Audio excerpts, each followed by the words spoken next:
नमस्कार, BTV news के इस बुलेटिन में आपका स्वागत है। सबसे पहले आइए एक नजर डालते हैं आज की कुछ खास खबरों पर।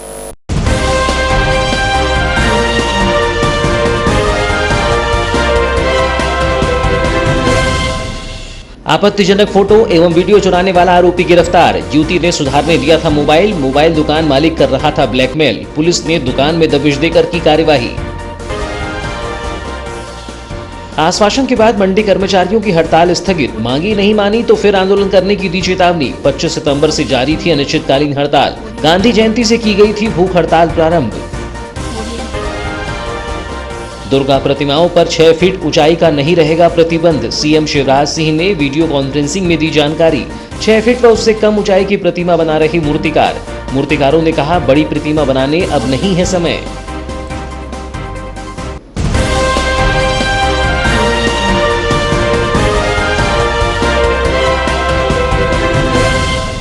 और अब समाचार विस्तार से। हाथरस की घटना में युवती के साथ विभत्स कृत्य की जितनी निंदा की जाए कम है, लेकिन महिला अत्याचार से जुड़े ऐसे मामले थमने की बजाय बढ़ते जा रही हैं। समाज के भीतर इस बुराई को मिटाने महिलाओं और युवतियों की आवाज मायने रखती है। बालाघाट शहर के ताजा मामले में एक युवती ने अपने साथ होने वाली घटना की आहट को भांपते हुए पुलिस में शिकायत कर दी, जिसके बाद पुलिस ने आरोपी मोबाइल दुकानदार को गिरफ्तार कर लिया है। महिला ने थाने में लिखित शिकायत दर्ज कराते हुए बताया था कि उसने एक मोबाइल शॉप पर अपना मोबाइल सुधारने दिया था और इसका फायदा उठाकर उसके मोबाइल से आपत्तिजनक फोटो एवं वीडियो दुकान मालिक युवक ने चुरा लिए और उसे ब्लैकमेल करने लगा। मामले की गंभीरता को देखते हुए समय रहते पुलिस ने मोबाइल शॉप पर दबिश दी और जांच करते हुए साक्ष्य जुटाते हुए दुकान मालिक को गिरफ्तार कर लिया।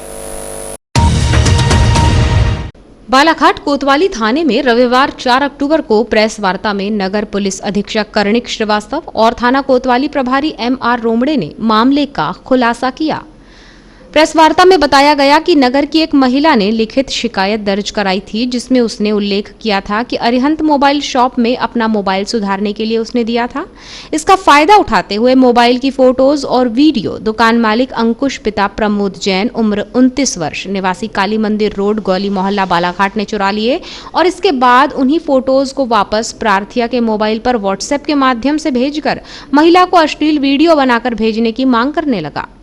ऐसा नहीं करने पर उसने सभी फोटोज सोशल मीडिया पर वायरल करने की धमकी देते हुए उसे ब्लैकमेल किया।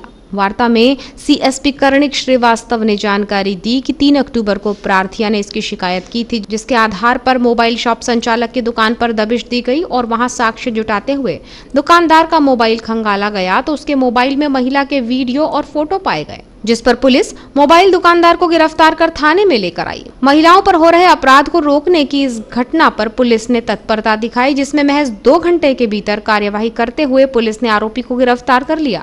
आरोपी के खिलाफ पुलिस ने धारा 506(2), 409, 354 घ, 384 भारतीय दंड विधान, 66E, 67A, 43(8), 66 IT एक्ट के तहत मामला पंजीबद्ध किया है। कल दिनांक 3/10/2020 को थाने आकर एक महिला द्वारा ये शिकायत की गई कि उसको एक मैसेज से, एक नंबर से लगातार व्हाट्सएप पर मैसेजेस आ रहे हैं और वो उसकी अश्लील फ़ोटो उसको भेज रहा है और ये ब्लैकमेल कर रहा है कि अगर उसने उसको धमका रहा था इस फ़ोटोज़ को वायरल करने के लिए, वो उससे तमाम प्रकार की अनैतिक मांग कर रहा था। तो इसमें जब महिला से हमारे द्वारा पूछताछ की गई कि उसने कहाँ अपना फ़ोन दिया था, तो इसमें ये खुलासा हुआ कि उसने अपना फ़ोन कुछ समय पहले अरिहंत मोबाइल शॉप, जो कि काली मंदिर रोड गोली मोहल्ला में स्थित है, वहाँ पर अपना मोबाइल सुधरने दिया था और लड़की ने बताया कि उसको शक है कि उसी दुकान पर उसके फ़ोटोज़, कुछ निजी फ़ोटोज़ निकाले गए हैं। तो इस पर से हमने तत्काल कार्रवाई करते हुए अरिहंत मोबाइल शॉप पर जाकर वहाँ पर सर्च किया तो हमें उसके मालिक अंकुश पिता प्रमोद जैन, ये जो वहीं के निवासी हैं गोली मोहल्ला बालाघाट के, इनके पास फ़ोन में उस लड़की के कुछ अश्लील फ़ोटोज़ मिले व कई अन्य लड़कियों के भी अश्लील फ़ोटो मिले, जिस पर से हमने तत्काल वैधानिक कार्रवाई करते हुए पुलिस अधीक्षक अभिषेक तिवारी, अतिरिक्त पुलिस अधीक्षक प्रतिपाल सिंह महोबिया, नगर पुलिस अधीक्षक कर्णिक श्रीवास्तव के मार्गदर्शन में इस कार्यवाही को कोतवाली थाना प्रभारी MR रोमड़े, उप निरीक्षक विकास यादव, सहायक उप निरीक्षक भीमराम मेश्राम, आरक्षक शैलेश गौतम, गजेंद्र माटे, दारा सिंह बघेल, सूरज वरकड़े, यशवंत अगासे, दिनेश कुमारे, शिशुपाल कटरे और अन्य का विशेष योगदान रहा।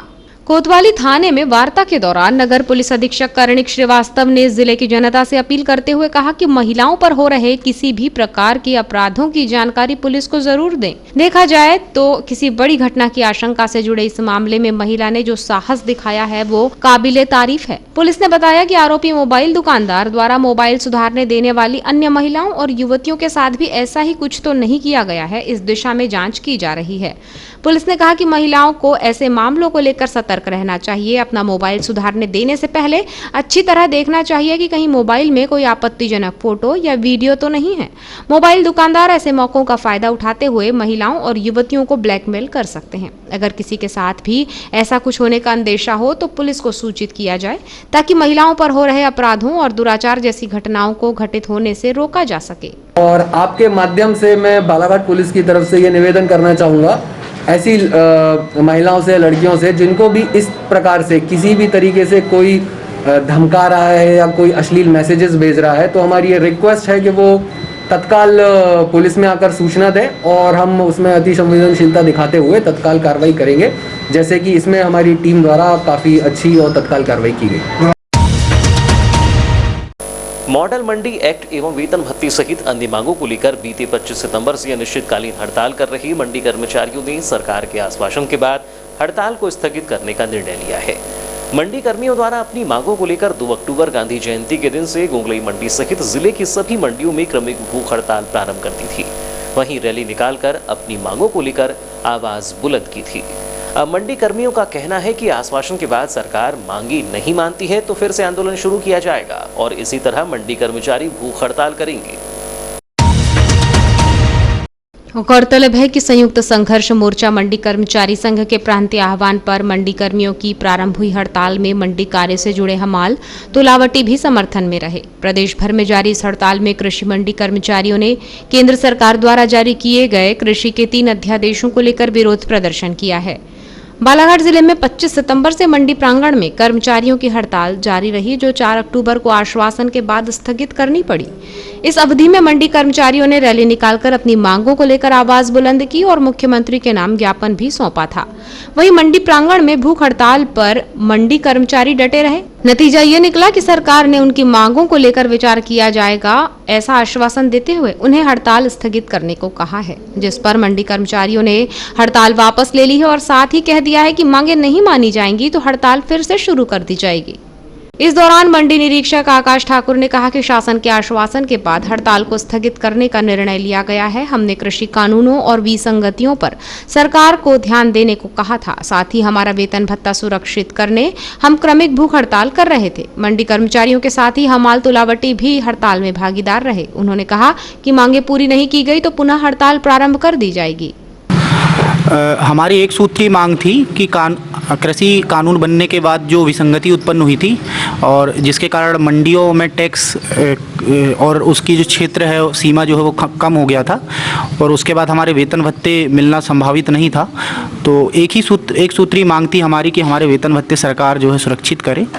और इस मांग के संदर्भ में कल हमारे जो पदाधिकारी हैं संयुक्त संघर्ष मोर्चा के भोपाल में, उनकी सीएम साहब से मीटिंग हुई है और जिसमें उन्हें आश्वासन दिया गया मौखिक रूप से कि आपकी सारी मांगें आचार संहिता के बाद पूरी की जाएंगी और इसी आधार पर आचार संहिता तक के लिए हमारी हड़ताल स्थगित की जा रही है, अभी समाप्त नहीं की जा रही है। अगर हमारी मांगें नहीं पूरी होती है तो जैसे इस बार हमने दूसरी बार चालू की थी, अगली बार फिर से हम अपनी मांग को निरंतर जारी रखेंगे। मुख्यमंत्री शिवराज सिंह चौहान द्वारा वीडियो कॉन्फ्रेंसिंग के माध्यम से जानकारी दी गई कि दुर्गा उत्सव में स्थापित की जाने वाली प्रतिमाओं पर 6 फीट की ऊंचाई का प्रतिबंध नहीं रहेगा। पंडालों का अधिकतम आकार भी 30 से 45 फीट होगा, लेकिन पूर्व में शासन के द्वारा जारी गाइडलाइन में 6 फीट से अधिक की प्रतिमा नहीं बनाने आदेश जारी किया गया था, जिससे मूर्तिकारों व आयोजन समितियों के द्वारा 6 फीट तक की प्रतिमाओं का ऑर्डर दिया गया और मूर्ति बनने का कार्य भी 50% पूर्ण हो गया है। इस बारे में मूर्तिकारों द्वारा कहा गया कि अब बड़ी मूर्ति बनाने के लिए समय नहीं है।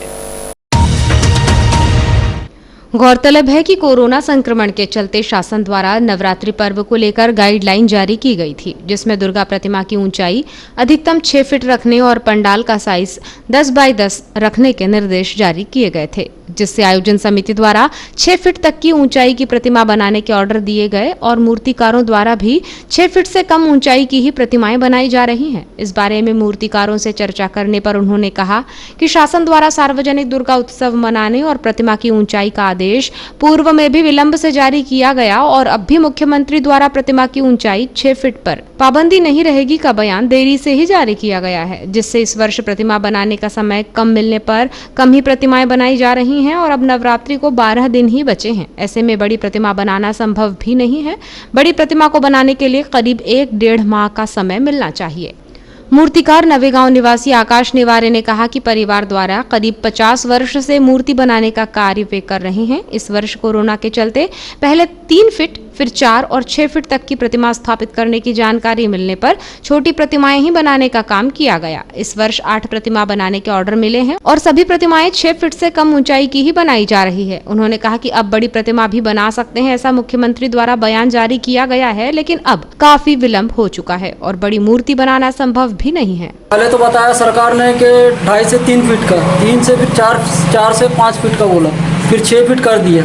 इसलिए हमने डर की वजह से यानी छोटी मूर्ति बनाई। अभी कल ही आदेश आया कि अब 6 फीट से बड़ी मूर्ति भी बना सकते हैं, तो उसके बारे में क्या? बना सकते हैं पर उसके लिए समय चाहिए। अब कितना समय फिर भी लगता है एक बड़ी मूर्ति बनाने से लेके पूरा पेंट करते तक? अब क्या है, एक मूर्ति रहे तो बात दूसरी है। अब कम से कम फिर भी अभी यानी और बना सकते हैं तो महीना भर चाहिए अपने को बनाने की, जब जाके तैयार हो। ये जो ऑर्डर आया है ये लेट आया? ये ऑर्डर आया सब लेट आया है, इसीलिए रात और दिन एक करके 8 मूर्ति बनाई।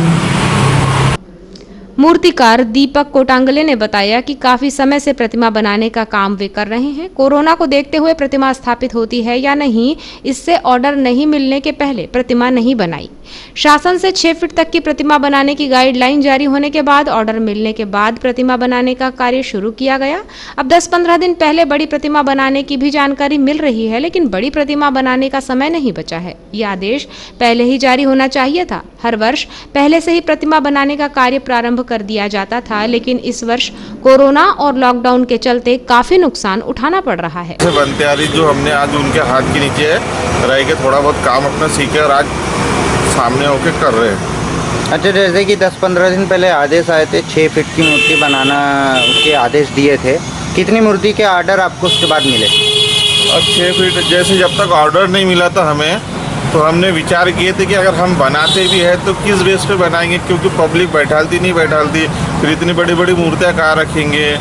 तो हमने ऑर्डर का वेट किए और वेट करने के बाद में हमें वहाँ पर फिर आप क्या बोलते हैं भाई अपना ऑफिस में बुलाया गया, वहाँ पर कलेक्टर ऑफिस में बुलाया गया है कि भाई बोले आप 10 बाई 10 का पंडाल या प्लस मूर्ति जो बना रहे हो तो 6 फीट के ऊपर ना बने करके, और अभी आप बोलते हो कि 10 दिन बच रहा है नवरात्रा के लिए और आप बोलते हो कि 6 फीट के ऊपर भी बना सकते हो करके। अब आदमी लोग तो समय 2-3 महीने पहले बनाते और अभी 10 दिन में क्या 10 फीट के ऊपर की मूर्ति बनेगी या 6 फीट के ऊपर की बनेगी, क्योंकि उसको लगता है समय पेंटिंग सूखने साखने के लिए, सफाई करने के लिए आदमी, और क्या पब्लिक चाहती है खूबसूरती से देखने के लिए, क्योंकि निकलती तो क्यों निकलती है कि मूर्तियाँ एक से एक देखने मिले और आदमी तारीफ़ करता है कि हाँ भाई उसने बनाया, इसने बनाया, जिसने बनाया बहुत अच्छी कलाकारी किया है। अब इसके लिए आपको समय देना चाहिए, आपने समय दिए ही नहीं हो। अब बचे क्या 10 दिन 15 दिन पहले आपने बताया हो कि भाई आप इतनी बड़ी बनाई है, आप बोलते कि आप इतनी बड़ी भी बना सकते हो, तो बनेगा कब? संभव नहीं है। अब ग्रामीण थाना अंतर्गत ग्राम नवेगांव में एक वेल्डिंग वर्कशॉप की दुकान के सामने खड़ी ट्रैक्टर ट्रॉली अज्ञात चोरों ने बीती रात चोरी कर ली, जिसकी शिकायत नवेगांव थाना में दुकान संचालक नेत्रा निवासी शिवचरण उर्फ शिवा लिल्हारे ने दी। पुलिस अज्ञात चोर के खिलाफ मामला कायम कर पतासाजी कर रही है। पुलिस से प्राप्त जानकारी के अनुसार नेत्रा निवासी शिवचरण ने थाने में शिकायत दी थी कि ग्राम नवेगांव में रोड किनारे ग्राम पंचायत के समीप वेल्डिंग वर्कशॉप की दुकान है। बगदरा निवासी जिया उर्फ अशफाकुल हक ने अपनी पुरानी tractor trolley number MP 50A 0621 करीब 1 सप्ताह हुआ सुधरने दिया था। ट्रॉली दुकान के सामने ही खड़ी थी। 3 अक्टूबर को ट्रॉली सुधारने का कार्य किया गया और रात करीब 7:30 बजे दुकान बंद कर वो घर चला गया। दूसरे दिन 4 अक्टूबर की सुबह दुकान खोलने पहुंचा तो ट्रॉली नहीं थी, जिससे मोबाइल पर जिया से चर्चा कर ट्रॉली के बारे में पूछा गया, लेकिन उनके द्वारा भी ट्रॉली को नहीं ले जाना बताया गया। जिया के साथ नवेगांव थाना पहुंचकर ट्रॉली चोरी होने की सूचना दी गई। पुलिस अज्ञात चोर के खिलाफ मामला कायम कर पतासाजी कर रही है। वेल्डिंग वर्कशॉप संचालक शिवचरण लिल्हारे ने बताया कि 3 माह पहले ही नवेगांव रोड पर दुकान खोली गई है। बगदरा निवासी जिया के द्वारा पुरानी ट्रैक्टर ट्रॉली सुधारने दी गई थी, जिसका काम करीब पूरा हो गया था, जिसकी सूचना जिया को भी दी गई तो सोमवार को ट्रॉली ले जाने को कहा था। रोज की तरह 3 अक्टूबर को भी दुकान बंद कर वो अपने घर चला गया और ट्रॉली दुकान के सामने खड़ी थी। दूसरे दिन सुबह आकर देखा तो ट्रैक्टर ट्रॉली नहीं थी, जिसकी सूचना जिया को दी गई और थाना पहुंचकर मामले की शिकायत की गई है। सर, मेरी कारखाना में जिया भैया ने ट्राली ला के छोड़ के गए थे रिपेयरिंग चार्ज के लिए, रिपेयरिंग करने के लिए। तो वो ट्राली मेरे यहाँ 1 हफ्ता पहले से पड़ी हुई थी। वो ट्राली का काम लगभग हो ही गया था।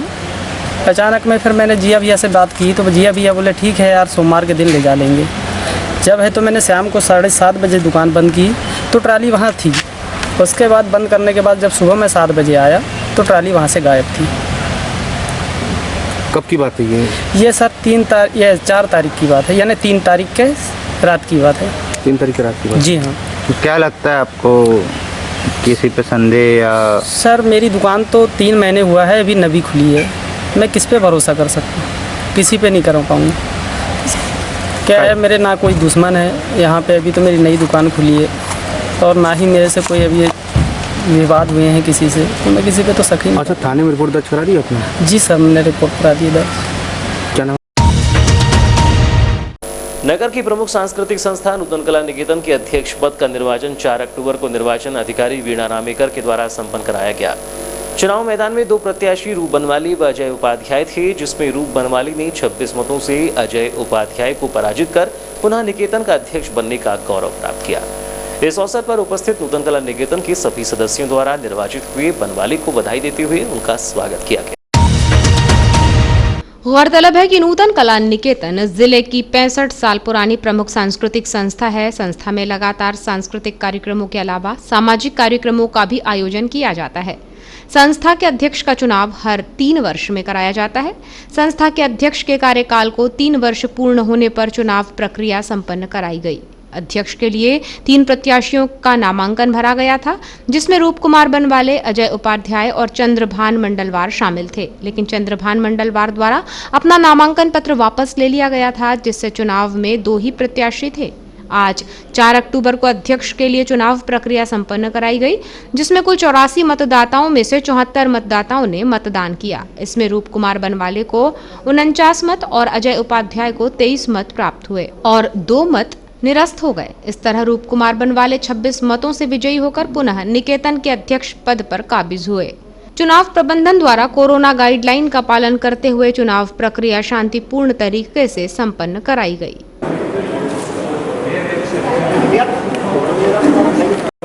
लो डालो।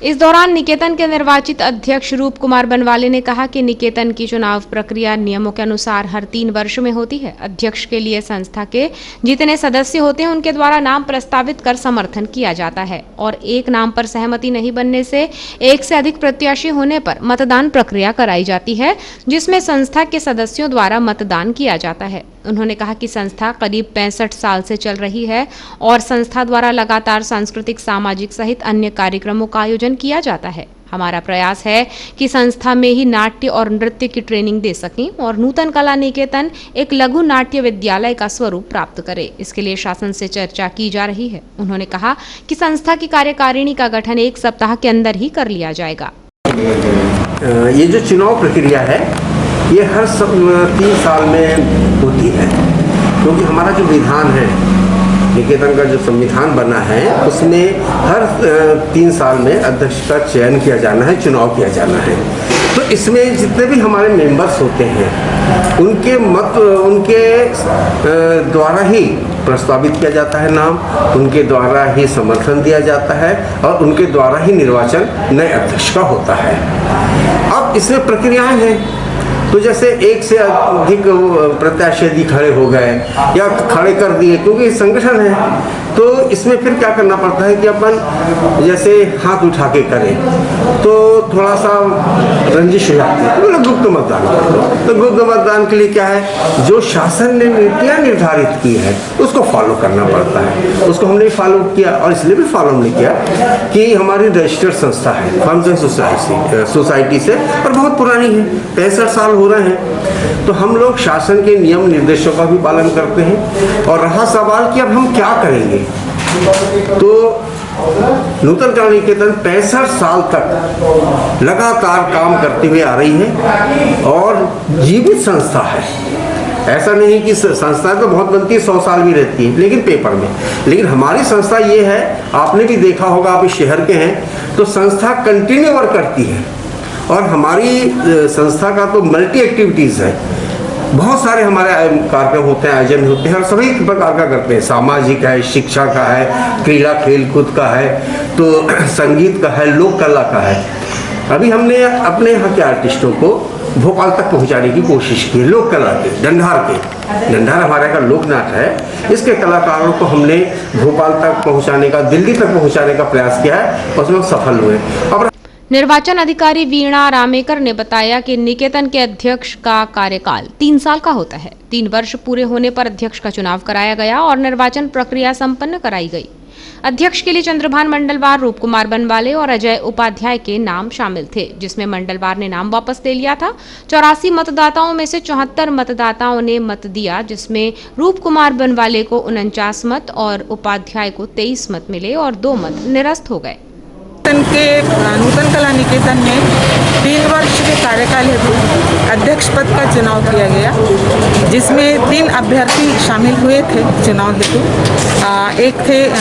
एक अजय उपाध्याय, दूसरे चंद्रभान मंडलवार और तीसरे श्री रूप कुमार बनवाले, जिसमें मतगणना के अनुसार कुल हमारे वोटर थे 84, उसमें मत पड़े हैं 74, मतलब कितने परसेंट? 88% मतदान हुआ। उसमें श्री अजय उपाध्याय को 26 मत मिले, 23 मत मिले, एवं श्री रूप कुमार बनवाले जी को 49 मत प्राप्त हुए, 2 मत निरस्त किए गए। इस तरह 26 मतों से श्री रूप कुमार बनवाले जी विजयी हुए। जिले में कोरोना के मरीजों का आंकड़ा थमने का नाम नहीं ले रहा है। हर दिन कोरोना पॉजिटिव मरीज मिल रही हैं। 3 अक्टूबर 2020 को प्राप्त रिपोर्ट में बालाघाट जिले के 30 मरीजों के सैंपल कोरोना पॉजिटिव पाए गए हैं। शासन के प्रोटोकॉल के अनुसार कोरोना पॉजिटिव 17 मरीजों की ठीक हो जाने पर उन्हें 3 अक्टूबर को ही डिस्चार्ज कर दिया गया है। इस तरह जिले में अब तक कुल 1250 मरीज कोरोना पॉजिटिव पाए जा चुके हैं। इनमें से 877 मरीज शासन के प्रोटोकॉल के अनुसार ठीक होकर अपने घर जा चुके हैं और 355 मरीजों का उपचार किया जा रहा है। मुख्य चिकित्सा एवं स्वास्थ्य अधिकारी डॉक्टर मनोज पांडेय से प्राप्त जानकारी के अनुसार बालाघाट जिले में कोरोना पॉजिटिव मरीजों के लिए 583 बेड उपलब्ध है। कोरोना पॉजिटिव मरीजों के उपचार के लिए जिला प्रशासन बालाघाट द्वारा पर्याप्त संख्या में बेड का इंतजाम किया गया है। कोविड सेंटर गोंगलई बालाघाट, बैहर और लांजी में 575 बेड, आईटीआई के पीछे बूढ़ी बालाघाट में बना कोविड अस्पताल में ऑक्सीजन सुविधा युक्त 105 बेड का इंतजाम किया गया है। 3 अक्टूबर 2020 की शाम की स्थिति में कोविड सेंटर में 101 और कोविड अस्पताल बूढ़ी में 6 बेड मरीजों से भरे हैं। इस तरह कोविड सेंटर गोंगलई, बैहर और लांजी में कुल 474 बेड और कोविड अस्पताल बूढ़ी में 99 बेड खाली हैं। जिले में होम आइसोलेशन में 178 कोरोना पॉजिटिव मरीजों को उपचार के लिए रखा गया है। उन्होंने बताया कि 10 मरीजों को उपचार के लिए मेडिकल कॉलेज छिंदवाड़ा रेफर किया गया है और 8 मरीजों की मृत्यु हो गई है। उत्तर प्रदेश के हाथरस में वाल्मीकि समाज की बेटी के साथ सामूहिक दुष्कर्म के बाद उसकी मौत होने और रात्रि में उसके शव का अंतिम संस्कार किए जाने के मामले को लेकर पूरे प्रदेश में आक्रोश देखा जा रहा है। विभिन्न सामाजिक एवं राजनीतिक संगठनों द्वारा घटना का विरोध करते हुए युवती के साथ हुई वारदात में शामिल आरोपियों को फांसी की सजा दिए जाने की मांग की जा रही है। इसी कड़ी में 3 अक्टूबर की रात पीड़ित युवती की आत्मा को शांति देने सरेखा स्थित ज्योतिबा फुले चौक में श्रद्धांजलि कार्यक्रम का आयोजन किया गया और आरोपियों को फांसी की सजा दिए जाने की मांग को लेकर कैंडल मार्च निकाला गया। इस दौरान शहर कांग्रेस कमेटी अध्यक्ष श्याम पंजवानी ने कहा कि उत्तर प्रदेश के हाथरस में एक युवती के साथ सामूहिक बलात्कार कर हत्या के मामले को एक पखवाड़ा बीत जाने के बाद भी यूपी पुलिस द्वारा कोई कार्यवाही नहीं की गई। पुलिस ने पीड़िता के बयान भी दर्ज नहीं किए और पीड़िता की मौत होने पर सरकार के संरक्षण में पुलिस ने मामले को दबाने के लिए अर्धरात्रि में बिना परिवार की सहमति के उनका अंतिम संस्कार कर दिया, जो परिवार की भावना और हिंदू परंपरा के विपरीत है। हमारी मांग है कि इस मामले में नैतिकता के आधार पर मुख्यमंत्री योगी आदित्यनाथ अपना इस्तीफा दें और पुलिस आरोपियों के खिलाफ कड़ी कार्रवाई करते हुए पीड़िता और उसके परिवार को न्याय दिलाने, आरोपियों को फांसी की सजा दिलाने में अपनी भूमिका निभाए। गौरतलब हो कि इससे पूर्व कांग्रेस, बसपा और सामाजिक संगठन भी यूपी सरकार और पुलिस की कार्रवाई पर सवाल खड़े करते हुए आरोपियों को फांसी दिए जाने की मांग करते आ रहे हैं। पूरे देश के साथ ही बालाघाट में भी हाथरस के इस मामले को लेकर राजनीतिक और सामाजिक संगठनों के अलावा आम लोगों में आक्रोश देखने को मिल रहा है। सीधा सीधा वहाँ के जो मंत्रियों के बच्चों का, उनके बेटों का इसमें हाथ है। अपने मंत्रियों को, अपने गुर्गों को बचाने के लिए शासन प्रशासन को पूरे दांव पर लगा दी। वहाँ का डीएम भ्रष्टाचार में लिप्त है। जबरदस्ती का वो लोग ढिंडोरा पीट रहे कि लड़की के साथ कुछ नहीं हुआ। हमारा सीधा सीधा मानना है देश के महामहिम राष्ट्रपति जी से, जिस प्रकार से गुंडा राज यूपी में छाया हुआ उसको तत्काल बर्खास्त किया जाए। इस जो बलात्कारी के ऊपर तत्काल फांसी दी जाए, फास्ट कोर्ट में ले जाकर इसको फांसी दिलाई जाए। और जो हमारे बाकी सब वहाँ के जो विपक्ष है, उस विपक्षों को भी वहाँ पर कोई जगह नहीं दी जा रही है, क्योंकि वो सबका दबाव के कारण वहाँ के उनको दबाव बनाया जा रहा है। तो आज हम इस पूरी सरेखा में तमाम बालाघाट के जो हमारे साथी हैं, उनके द्वारा आज मनीषा जी को भगवान अपनी आत्मा में उनकी आत्मा को अपने चरणों में स्थान दे और उनके पापियों को, जिन्होंने उनके साथ बलात्कार किया, तत्काल सजा फांसी की दी जाए। इस मांग के साथ हम लोग यहाँ पर खड़े हैं। इस दौरान प्रवीण मदनकर, राकेश रामटेके, नरेश मिश्रा, प्रहलाद कावरे, मुकेश, नवीन दमाहे, जीत चाकपाक, विजय चौहान, लक्ष्मण, सौरभ चाकुले, प्रकाश मदनकर, मुकेश तिल्हारे, लाली मदनकर, गुड्डू नकपुरे, राहुल सहित अन्य वार्डवासी मौजूद थे। नगर भारतीय जनता पार्टी संगठन की बैठक प्रदेश व जिला संगठन के निर्देश पर भाजपा जिला कार्यालय में 4 अक्टूबर को संपन्न हुई, जिसमें क्षेत्रीय विधायक व पूर्व मंत्री गौरीशंकर बिसेन, भाजपा पूर्व जिलाध्यक्ष रमेश रंगलानी, राजकुमार रायजादा, भारती पारधी, महेंद्र सुराना व अभय सेठिया, नगर भाजपा अध्यक्ष सुरजीत सिंह ठाकुर, भरवेली मंडल अध्यक्ष राजेश गुमासी प्रमुख रूप से उपस्थित रहे। इस बैठक में वक्ताओं के द्वारा संगठनात्मक चर्चा व आगामी समय में होने वाले कार्यक्रमों की तैयारी एवं होने वाले चुनावों को दृष्टिगत रखते हुए मतदान केंद्रों की तैयारी के साथ ही भाजपा नेतृत्व केंद्र की मोदी सरकार व राज्य की शिवराज सरकार के शासनकाल की जनकल्याणकारी योजनाओं की जानकारी कार्यकर्ताओं को दी गई। शासन की योजनाओं का लाभ हर व्यक्ति व हर घर तक पहुंचाने की कार्य योजना पर चर्चा हुई।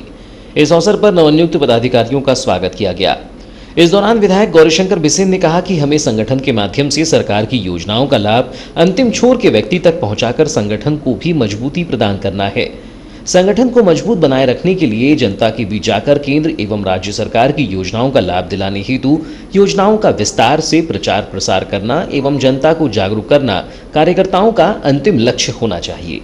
उन्होंने कहा कि जनता के प्रति जवाबदेह होकर सरकारी कर्मचारी कार्य करें, इसके लिए हम चिंता करेंगे। उन्होंने कार्यकर्ताओं को ग्रामीण व शहरी निकाय चुनावों की तैयारियों में जुट जाएं और कोरोना महामारी को देखते हुए सभी लोग मास्क का उपयोग करें।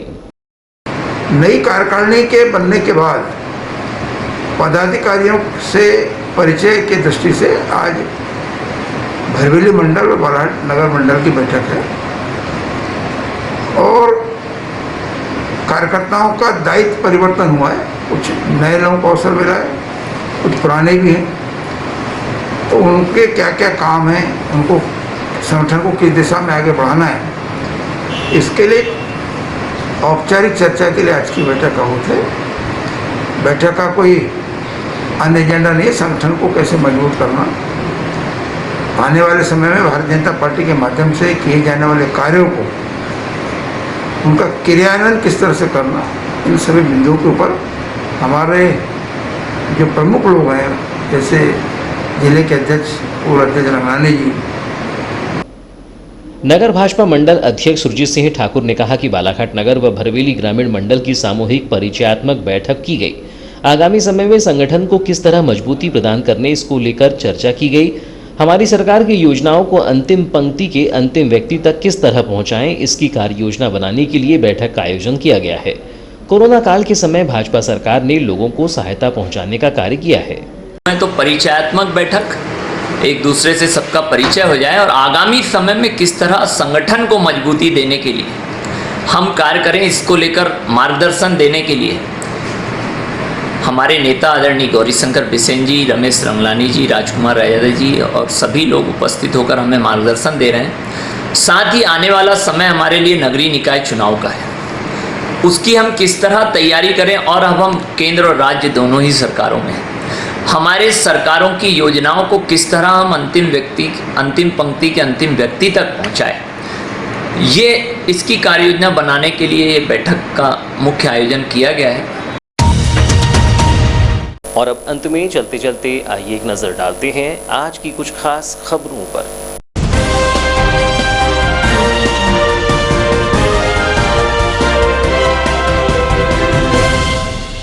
आपत्तिजनक फोटो एवं वीडियो चुराने वाला आरोपी गिरफ्तार। युवती ने सुधारने दिया था मोबाइल दुकान मालिक कर रहा था ब्लैकमेल। पुलिस ने दुकान में दबिश देकर की कार्यवाही।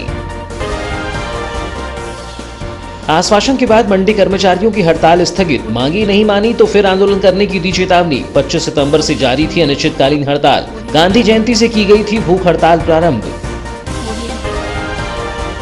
दुर्गा प्रतिमाओं पर 6 फीट ऊंचाई का नहीं रहेगा प्रतिबंध। सीएम शिवराज सिंह ने वीडियो कॉन्फ्रेंसिंग में दी जानकारी।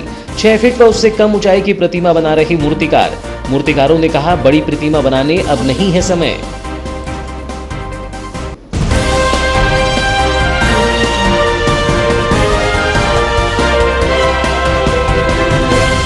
तो ये थी अब तक की खबरें। नई खबरों के साथ एक बार फिर हम हाजिर होंगे, तब तक के लिए दीजिए इजाजत। नमस्कार।